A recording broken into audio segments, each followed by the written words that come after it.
What if the story that you've been told, the one you tell yourself about your own potential, is just wrong? Today, we're diving into a really powerful story that just completely challenges the idea that our circumstances get to define who we are. It's all about rewriting the script you've been handed, and it starts with the power of your own mindset. This is a conflict so many of us know, right? On one side, you've got the reality of what you lack, the empty pockets. And on the other, these huge dreams of what you could become.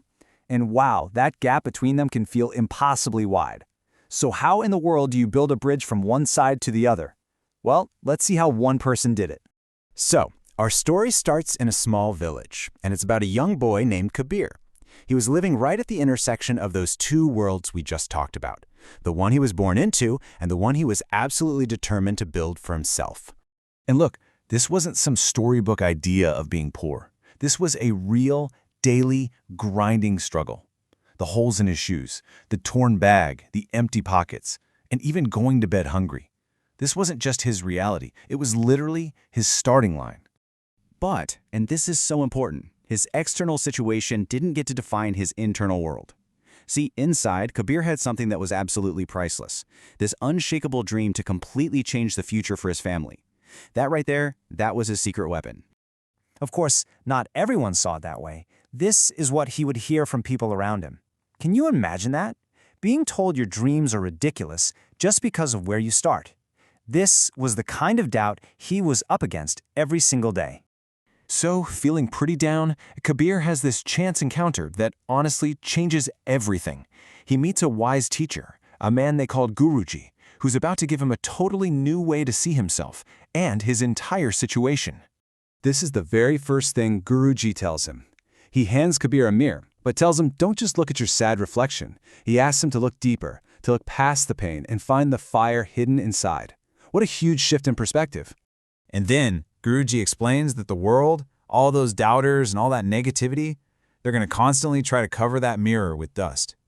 He teaches Kabir that the only way to keep his own vision of himself clear is through constant, deliberate action. So what is this fire he's talking about? Well, it's your core belief in yourself.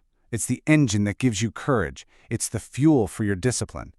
It's the thing that lights your way when everything else just feels dark and impossible. And cleaning the mirror? Well, that's how you protect that fire. It's not some passive idea, it's an active process. Every single book you read, every skill you learn, every time you push forward when you want to quit, that's you cleaning the mirror with your actions. Okay, so armed with this brand new way of thinking, Kabir's story shifts big time. We go from philosophy to intense real-world application. He now has a blueprint for turning that powerful belief into something he can actually see and touch. And let's just remember what was at stake here. This wasn't just for him. His motivation was so deeply rooted in his family's urgent needs. His mom was sick, they couldn't afford medicine, and his father was working himself to the bone for nothing. The why behind his effort was unbelievably powerful. So this is what cleaning the mirror looked like in the real world for him.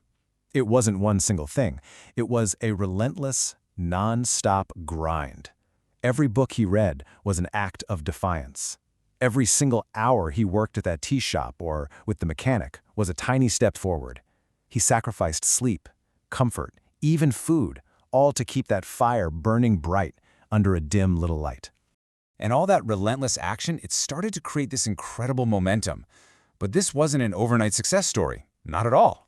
It was a slow, steady climb. The tiny repair corner eventually funded a small electronics shop. The success of that shop led to 3 more. And every single step, built on the one before it, was another layer of dust wiped away from the mirror, revealing the brand he was always meant to build. And that brings us to the final act. See, Kabir didn't just make some money, he completely rewrote his own story. And in doing that, he changed his destiny and the destiny of his entire family.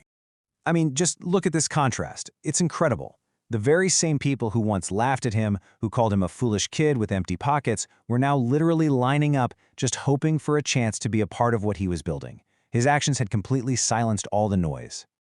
And this is where it all comes full circle. He did it. He achieved that original dream. His mother got the medical care she needed, and his father could finally rest. His success wasn't just for him, it was for them. When Guruji visits him again, years later, this is what he says. And it just perfectly sums up the entire lesson, doesn't it? The real measure of your potential isn't what's in your bank account, but it's the size and the clarity of the vision you hold in your heart. Kabir's story is such a powerful reminder for all of us. Your past doesn't get to write your future. Your circumstances don't have to define your ambition. Your next chapter, your best chapter, it starts with one single, powerful decision to believe in something bigger for yourself. And so that really just leaves us with this one final question. It's not about what story you've been given. It's about the one you choose to write, starting today. So, what story will you rewrite?